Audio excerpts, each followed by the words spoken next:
Scoopel, the best talaga Scoopel. Boss, Sanden, no? Urig. Conduction sticker, bossing, harap likod. Andyan na, andyan. Boss, turnover namin sa inyo.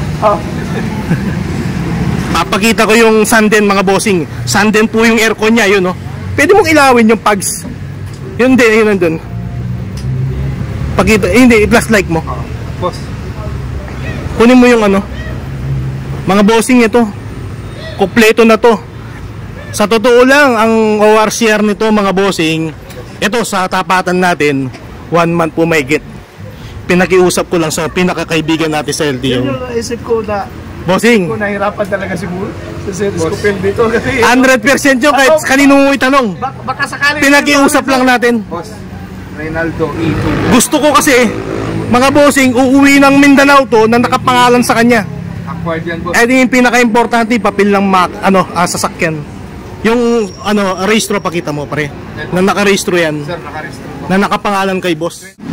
Ito mga bossing, yung boss natin na galing Davao. Yan si bossing Siman, mga boss. Siya po yung nag-order sa akin. Yung kinuha po natin acquired po ng 2019 model to, mga bossing. Nakapangalan na kay sir. Mamaya papakita po natin yung ORCR na nakapangalan po sa kanya. Salamat bossing sa tiwala po. Salamat talaga sir. Taga Davao to ha, mga bossing ha. Kaya sinugurado po natin na hindi ako mapapaya sa kanya. I-check po natin yung makina yan. Naka-LED light to, mga bossing. Euro 4 grills, bull bar. Mga bossing, ito tingnan nyo. Conduction sticker, harap likod, original. Gusto nung sabihin, walang nabasag dito, walang tinamaan. Ayan mga bossing, QR code niya nandyan. Ayan po, urig-urig po to. Mitsubishi.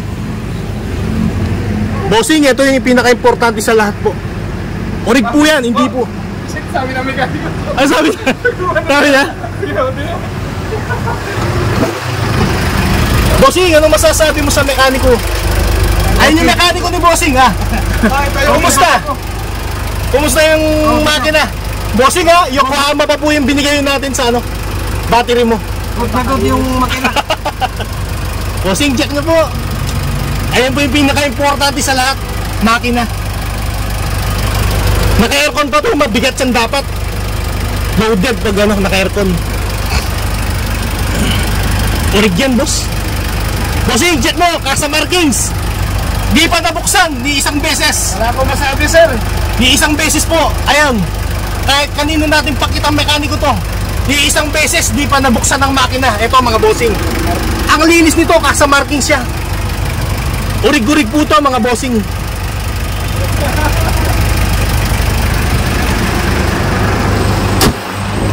Gusto kong mapasa yung boss ko eh. Ikutin natin boss. Hindi ko pa nga tinanggal yung mga dito eh. Yung sticker nandiyan pa ba? Yung sticker ng gulong? Check mo nga. Ito. Pasok. Ha? Hello? Tanggal. Andiyan pa? Pasok. Hello? Exit po to mga bossing ha. Urig po to. Boss, ito yung the best. Yung picture na yan mga bossing, nakauwi na po ng Mindanao po sa Davao. Maraming salamat sa iyo bossing. Next year ka na magpaparehistro. Okay. Yan mga bossing, gusto ko walang masabi yung boss natin. Boss, urig po to, urig dyan. Yung manual booklet niya, pakita mo. Bossing, meron lang ako sana mamaya sasabihin sa'yo. Hindi ko masabi pero mamaya papakita po niya. Meron po tayong nakakaon dito na ayaw kong ibigay sa'yo na ganun. Meron po akong ginawa kanina na pinagdesisyonan boss. Paliwanag mo na lang kay sir. Hindi ko kaya sabihin eh. Sige. Ayan mga bossing, exit po yan. Exit po to. Boss, meron ako na-explain sa sa kasama niyo po. Yung plane pwedeng pa-check po boss. Kasi ito yung pinaka-importante po. Hindi namin kinabit. Pati yung mags na bibigay ko sa'yo, hindi ko po kinabit. Itong plaka mo boss, ito. Nilalagay po ito boss sa bulbar. Ito po. Butasin niyo po ng dalawa. Dito po ilalagay. Dito. Kasi boss, malayo kayo. Pag binilagay ko dito yan, dito kasi sigurado eh. Ngayon boss, pag nasa Mindanao na po kayo, pwede nyo na pong ilagay. Kasi biyay-biyay kayo, matatagtag yan eh. Para sure ball po. Euro 4 grids. LED. Boss, eto na po. Yung warranty booklet niya. Binigay ko na kay boss. Ito mga bossing, binigay ko na lahat po. Turnover, boss. Ayan, naya kay boss eh. Sinabi mo na. Pinagdesisyonan ko isang araw. Pwede kung hindi ko napalitan eh. Pinakita mo yung kompresor? Oo, pati ano. Dito na sa cellphone yun siya, no? Oo, bossing. Ayoko, boss. Ayoko nang... Sige, nakauwi ka nga doon. Eh, baka alaman isang buwan. Wala ka ng aircon. Parang medyo wala akong masabi nito. Parang bukas brand new. Thank you talaga, sir. Tsaka mga bossing, pinaka-importante dito, pinag-iusap ko yung papeles niya. Tinahabol ko talaga. Alam ni boss yun. Alam niya, doon talaga ako mahihirapan sa ganun niyang... Ano, 3 weeks? Di kakayanin? Yung isip ko yung... Bossing, pinapa-LBC namin yung mga papeles ha, kung napapanood mo. Ako, pinurso ko talaga. Unahin nyo yan. Gusto niya makauwi ng hawak niya yung papeles. Kasi boss, Mindanao po kayo. Yun po yung pinaka-importante. Yan mo, ang tahimik ng makina. Ako, hindi ako nang bobola. Pero kanina, si boss, pag angat pa lang ng upuan, ano sabi niya? Ay, tumatawa siya. Panalo na oh. Ito kahit hindi ko siya tanungin, tingin ko, driver mekaniko to. Di ba boss, no? Ayan, hindi magdadala ng pipitsugin si boss dito. Ito yung pangmalakasan ko sa amin. Doon no boss, no? Mekaniko siya, no? Andar lang, alam nila eh. 2019 acquired po yan mga bossing. Last model. Ang kasunod nito, Euro 4 na. Boss, tignan mo sa likod, walang kausok-usok.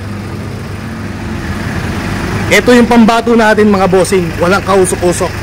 Diesel yan ha. Pero tingnan nyo po, masaya sa Metro Manila.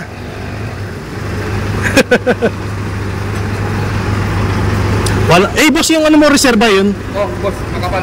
Boss, ito po, hindi ko talaga kinabit. Kasi Try na lang po. baka mawala. Mawala sa NLEX. Apo.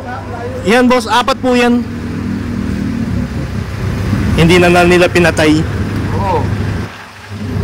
Saan tayo yan? Saan tayo yan? Balintawak lang. Balintawak na Oo. para matid na rin tayo. Saan? Boss, ikaw okay na? Kaya mabahala ka sa Balintawak mo kami hatid. Hindi ko alam. Wins natin. Please natin. Tara po, wins natin. Balintawak na lang.